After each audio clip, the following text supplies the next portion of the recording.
The Smart Cookie by Jory John and Pete Oswald. Greetings. I am a cookie. I live in a bakery on a street corner near a river. Come on in.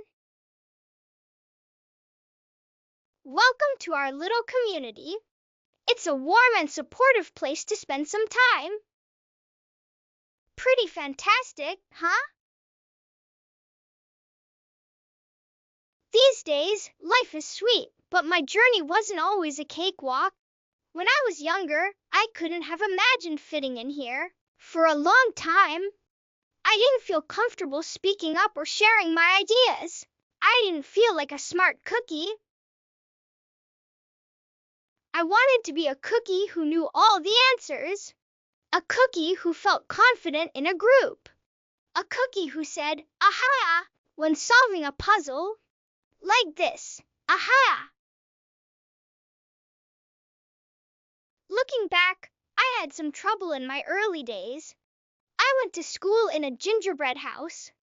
Our teacher, Miss Biscotti, was kind and patient. When I arrived each morning, she'd wave at me and smile. But I didn't get the best grades, and I never raised my hand because I couldn't think of answers as fast as the others. And I was the last to finish most tests. It wasn't because I didn't care, and it wasn't because I didn't try. Sometimes I'd get distracted and mess up, even though I knew the material. Those were the most frustrating moments of all. Once I misspelled the word dough. That was rough. Another time I added when I meant to subtract. Occasionally, we'd have a lesson where I had absolutely no idea what was happening. I just couldn't keep up. I imagined that my desk was a raft, and that I was completely lost at sea. Because that's what it felt like. At night, I slept in a cookie jar. I had about 6 dozen roommates. Move! You move! No, you move! No, you move! No, you move! I'd stay awake and stare out the window and worry. And it went this way day after day after day. But then something happened that changed everything. It all started with a homework assignment. Miss Biscotti requested our attention one afternoon. "Tonight, I would like you to create something completely original," she announced. "It can be anything you want. Please bring it to class tomorrow." That was it. There was no further instructions. Miss Biscotti winked at me as I gathered my belongings. I felt like I had a million butterflies in my stomach. Create anything? Something original? Due tomorrow? When I got home, I immediately went to work.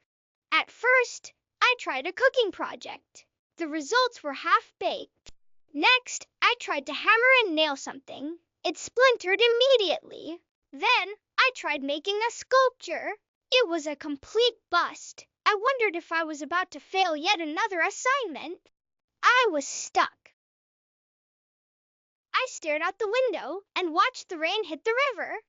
There was something mesmerizing about the water, how it moved in such a chaotic way, swirling around and around, yet ultimately figuring out exactly where it needed to go. Aha! Suddenly I had an idea. I decided to write something original. A poem. I came up with a title based on how I'd been feeling my crumby days. After that, the rest of it seemed to fall into place. I wrote and I wrote. I lost track of time. An hour went by in a flash. Aha! I said when I was finished. I couldn't sleep that night, but it wasn't because I was worried. It was because I was excited.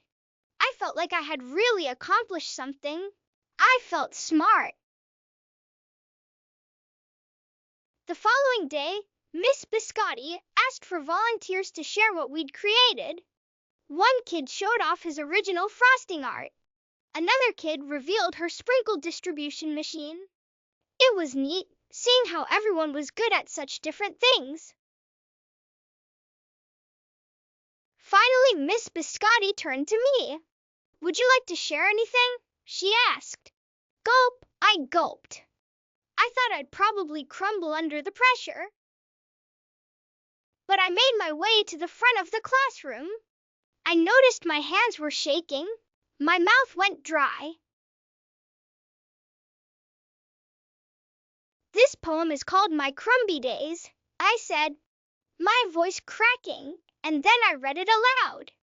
As I spoke, I noticed some kids nodding at certain lines. Other kids laughed at parts that they were supposed to be funny. As I built towards the finale, I felt myself becoming more confident and animated. And in the end, everybody clapped and cheered. I promise you, I'll never ever forget it. Miss Biscotti was beaming. "No one but you could have written that poem," she said. "It was completely original." Aha! I had done it. I'd created something and shared it with the world. Well, my world at least. The rest of the day was a blur. By recess, I was already planning my next poem. I would call it My Sweet Morning. Aha! I thought when I came up with the title. Later that afternoon, Miss Biscotti handed me a note. It said that I should keep on writing, no matter what.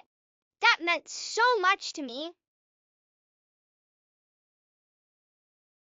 School was a bit different after that. I wasn't so scared to raise my hand or ask a question, or share my work. Sure, some things still don't come as easily for me as they do for others. But now I know that you can be smart in many different ways. You don't have to have the answers to every question, or suddenly be great at everything all at once. You just need a chance to try all kinds of things to find out who you are and what you like to do. As for me, I learned that I can write, and I can think of great ideas, and I have found plenty of other things I'm good at too. I no longer feel lost at sea. It's more like floating down a river, and the best part is there is always more to learn. Because we are all smart cookies. And that was the smart cookie. Wasn't that such a sweet reminder that we all have something special inside us? If you enjoyed this story, please give a big thumbs up and subscribe to the channel. Until next time, stay kind, stay curious, and keep being your amazing self. Bye-bye.